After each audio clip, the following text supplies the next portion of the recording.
मैं अपने केंद्रीय नेता अरविंद यादव जी का हार्दिक स्वागत अभिनंदन, केंद्रीय नेता राजू गुप्ता जी का हार्दिक स्वागत अभिनंदन,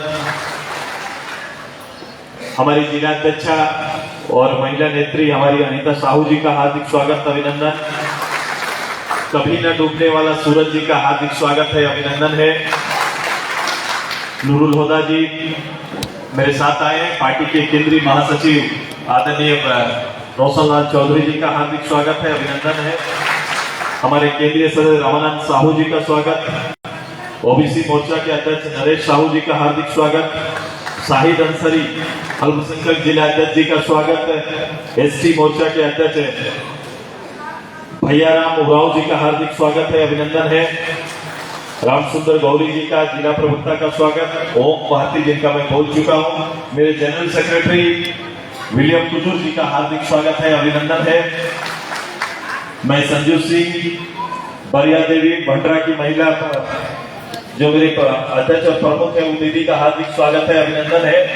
मुनिया उराव जी का हार्दिक स्वागत, मालती टोपो जी का स्वागत, वीना देवी, हेमती, अशोक, सनीचरवा और इनके साथ मेरे पार्टी के सभी प्रखंड के अंदर जिम्मेदारी में सभी पदाधिकारियों का, मेरे ग्राम प्रभारियों का, महिला ग्राम प्रभारियों का और अन्य सभी सहयोगी जो मंच में हैं जिनका नाम श्री मुख से नहीं ले पा रहा हूं, और ऐसे साथी हैं जो आज पार्टी में योगदान देंगे उनका भी हार्दिक स्वागत है अभिनंदन है।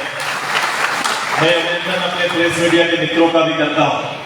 लंबे अरसे के बाद मैं अपने क्षेत्र करुण क्षेत्र मेरे अपने साथी मेरे बड़े भाई जो हमारे साथ अभी नहीं है लेकिन झारखंड आंदोलन के नेता आदरणीय कमल किशोर भगत जी के अपने क्षेत्र में हमारे आता मैं उनके प्रति अपनी श्रद्धा अर्पित करता हूं और उनके अरमानों को साकार करना और उनके सपनों को सामने रखकर सक्रिय राजनीति में भाग लेने वाले आप सभी को मैं अपनी ओर से आभार और जोहार करते हैं। ये कार्यक्रम निश्चित रूप से एक लव कुश जयंती के साथ साथ क्योंकि मुझे आना हुआ यहाँ तो पार्टी के कार्यकर्ताओं से मिलना बैठना जरूरी था। लंबा 2 साल का एक गैप हो गया था तो मैंने चर्चा किया तो इन्होंने कहा कि हमारे पार्टी के पदाधिकारियों के साथ एक कार्यक्रम होना चाहिए। मैं आज इस कार्यक्रम को आपको सही समय पर नहीं आ पाया। अभी मेरी नेत्री बोल रही थी कि बहुत लोग चले गए भैया, मैं बोला मेरी गलती है, ये उनकी गलती नहीं है, मेरी गलती से ये हुआ है क्योंकि मैं समय पर नहीं आ पाया। मैं जानते हैं कि लोहरदगा का हाल क्या है। लोहरदगा जिला मुख्यालय हो सकता है लेकिन लोहरदगा आज भी गांव और गांव की एक तरह व्यवस्था यहाँ पे बना के रखा गया है। आप सभी लोगों ने सब तरह का राज लोहरदगा का देखा है, प्रत्यक्ष रूप से कमल किशोर भगत आजसू का नेतृत्व भी देखा, मंत्रालय ना होते हुए भी किसी तरह का ना दायित्व होते हुए भी राजनीति का सबसे बड़ा दायित्व निभाने वाले कमल किशोर भगत और आजसू के नेता वो इस राज्य की जरूरतों को समझते थे, इस राज्य की आवश्यकता को, इस राज्य के मूल्यों का नेतृत्व करते थे। हमारी पार्टी ने केवल यहाँ पर नेतृत्व के लिए विधायक की आवश्यकता को पूरा नहीं किया बल्कि इस माटी की आवश्यकता का नेतृत्व आजसू करना जानती है और हमारा नेतृत्व करता है। लोगों की भावना, इस प्रदेश की इस मुख्यालय की आवश्यकता, ये सारे हम प्रथम विषय हमारे हुआ करते थे। राजनीतिक परिदृश्य बदला है, हालात आज देखो और लोगों को रूबरू होते हुए मैंने देखा है। लोहरदगा से कोई भी व्यक्ति जाते हैं, कोई जाकर हमसे कभी भी मिलते हैं तो निश्चित रूप से वर्तमान हालात का बयान करते हैं। मैंने तो कहा कि भाई राजनेता आपका नेतृत्व करते हैं तो बोला राजनेता मुकुट की तरह हो गए हैं, वहां नीचे झुककर लोगों के सामने बैठकर उनसे संवाद करना इनके बस की बात नहीं, वो मात्र केवल आजसू पार्टी और उसका नेता कर सकता है। क्योंकि गांव के चौखट पर बैठकर लोगों से संवाद स्थापित करना ये कांग्रेस और झारखंड मुक्ति मोर्चा का पॉलिटिकल कैरेक्टर ही नहीं है, राजनीतिक चरित्र ही नहीं है। मैं व्यक्तिगत रूप से एक एक गांव घूमा हूं, यहाँ एक एक परिवार जो चेहरा सामने जब देखते हैं तो मुस्कुरा कर सामने आता है। वो दीदियों का मेहनत मैंने देखा है कि आपकी मेहनत से यहाँ पर आजसू स्थापित हुआ है। तो ये आप खोज के कहीं नहीं पाइएगा, बनावटी हंसी बनावटी कार्यक्रम तो चलेगा लेकिन कभी भी हृदय से लोगों के लिए प्यार केवल आजसू पार्टी ने मिलता है, दूसरी पार्टी ने। तो फिर से एक जवाबदेही और उस जिम्मेदारी का, क्योंकि लोग आशान्वित हैं कि कब फिर से वही नेतृत्व मेरे पास आएगा। फिर मुझे वो नेतृत्व मिलेगा जब एक गांव के साधारण परिवार की एक उम्रदार महिला खड़ा होकर अपने नेता को सामने पाकर सीधे बात कर सकती है। ये अवसर कब मिलेगा इसका इंतजार कर रहे हैं, यानी आजसू के आने का इंतजार कर रहे हैं, आजसू के नेतृत्व का इंतजार हो रहा है। अब ये वातावरण बनाना कार्यकर्ताओं का काम है, ये जवाबदेही आपकी है और ये जवाबदेही आपको लेना पड़ेगा। राज्य सरकार जिन बातों के साथ स्थापित हुई है, जिन बातों को स्थापित करने की बात करते रही है, आज देखो हाल क्या है। एक भी विषय को स्थापित नहीं कर पाई, एक भी सब्जेक्ट इस राज्य के हित में नहीं आया। दिन रात इस सरकार ने राज्य की संपदा को बचाने का कसम खाने वाली सरकार राज्य की संपदा को लूटते रही है, रोकते रही है। ये इसका हुआ, इन्होंने तो राज्य संस्था में और लूट के गुमान में एक बेसिक राजनीतिक शिष्टाचार को खत्म कर दिया है। जो एक अधिकारी का कर्तव्य और दायित्व होता था, आज उन्हें कर्तव्य और दायित्व से भटका दिया है। इसीलिए हर टेबल आज मांगता हुआ नजर आता है, वो चाहे कर्मचारी का टेबल हो से लेकर इस जिला के मुख्य पदाधिकारी का टेबल हो, वो एक हाथ फैलाकर लोगों से मांगने की आदत पड़ गई है कि हर टेबल, हर सरकारी फाइल बिना दाम दिए हुए आगे नहीं बढ़ रहा है। ये सच्चाई है कि नहीं? बोलो, इसको भ्रष्टाचार को शिष्टाचार बना दिया है इन लोगों ने। आज के दिन का पहला शब्द क्या है? आगे लोग खोजते थे कि अधिकारी दक्ष होगा तो उसको जवाबदेही दिया जाता था। हम लोग ने देखा है, खोजते थे हम लोग कि कौन सा वीडियो अच्छा होगा जिसको सेवा के लिए लगाया जाएगा, कौन सा ऐसा डीसी होंगे जिनको सेवा के लिए लगाया जाएगा, कौन एसडीएम अच्छे होंगे उनको दिया जाएगा। अब अधिकारियों की ये प्रतियोगिता समाप्त हो गई, काम के बल पर जगह पाने की हैसियत अब समाप्त हो गई।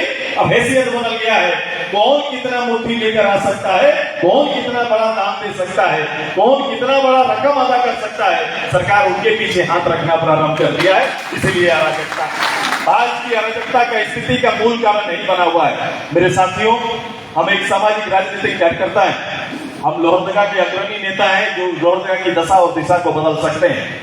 मंच में मेरे पदाधिकारी जो राजनीतिक बड़े दायित्व में है, उनकी जिम्मेदारी बड़ी है कि अगर राजनीतिक सक्रियता का अभाव आया है तो ये जिम्मेदारी आपका बनता है कि 2024 के लिए फिर से अपना खेल जोतना प्रारंभ करना पड़ेगा।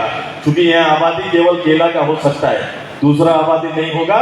इसलिए इस वातावरण, मिट्टी के सुगंध को पहचानो, मिट्टी के हाल लो, और एक किसान वर्ग के सारे लोगों किसान हैं तो निश्चित रूप से आपको जोत तोड़ करना पड़ेगा। अपना हाल बैल सबको लेकर, कुदाल लेकर आपको अपना खेत में उतरना पड़ेगा, तब जाके 24 का आप खेती कर सकते हैं। इसलिए मेरा आग्रह है आप सभी से, राजनीतिक दायित्व जो आपको मिला हुआ है उसे पूरा करिए और सक्रियता होना है। कार्यकर्ता में आपसी कोई तनाव रखने का कोई सब्जेक्ट मुझे नहीं लगता है, क्योंकि सबका कॉमन लक्ष्य होना चाहिए।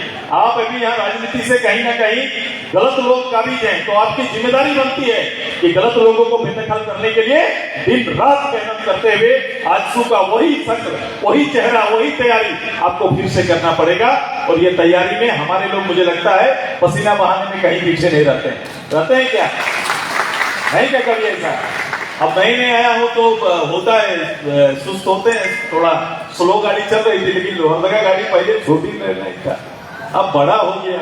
पहले छुट था, अब इंजन लग गया, अब राजधानी भी इधर से जाने लगी। तो पार्टी के कार्यकर्ता का भी तो बदलना पड़ेगा गति, अब वो गति बदलना पड़ेगा। राजधानी का रूट हो गया भाई साहब, यहाँ से लोहरदगा से दिल्ली लोग जा सकते हैं। ऐसा आया ना, ट्रेन खुली कि नहीं खुली? राजधानी इधर से चल रही है कि नहीं? तो राजधानी का वातावरण आपको मिल रहा है। राज्य की राजधानी और देश की राजधानी को कनेक्ट करने वाला अब लोहरदगा बन गया। तो यहाँ के कार्यकर्ताओं का जुनून उसी कदर ऊपर जाना चाहिए। रेल ने अपना पटरी बदल दिया, कार्यकर्ता ने अपना चाल नहीं बदला है। अब ये चाल को बदलिए, तेजी से चलिए, गतिमान बनिए। लोहरदगा की जनता आपका इंतजार कर रही है। मैं लगातार, मेरे कार्यक्रम आपसे जुड़ेंगे। हम लोग सेना भी जाएंगे, हम लोग उधर किसको भी जाएंगे। हमारा ये अध्यक्ष जी उधर नीचे बैठे हुए हैं, कहाँ है जी? आपके इतना दिन तो मैं अध्यक्ष नहीं हूँ, खड़ा हो जाइए। कुटुंब के हमारे अध्यक्ष जी कलीम भाई का जोरदार स्वागत है हम लोग का।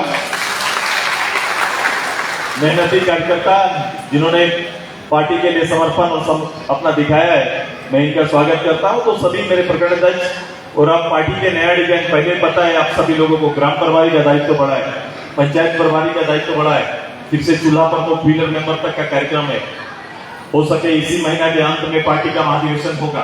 उससे पहले हसन जी से आग्रह करेंगे कि आप सभी इकाइयों का पुनर्गठन प्रारंभ कर दीजिए। प्रवास करना पड़ेगा तो प्रवास करिए, लेकिन पार्टी को फिर से एक जो कार्य महाधिवेशन से पहले आप सभी लोगों को सक्रिय होना पड़ेगा। जिन्हें गांव की जिम्मेदारी मिली है वो एक जिम्मेदार कार्यकर्ता के रूप में काम करें।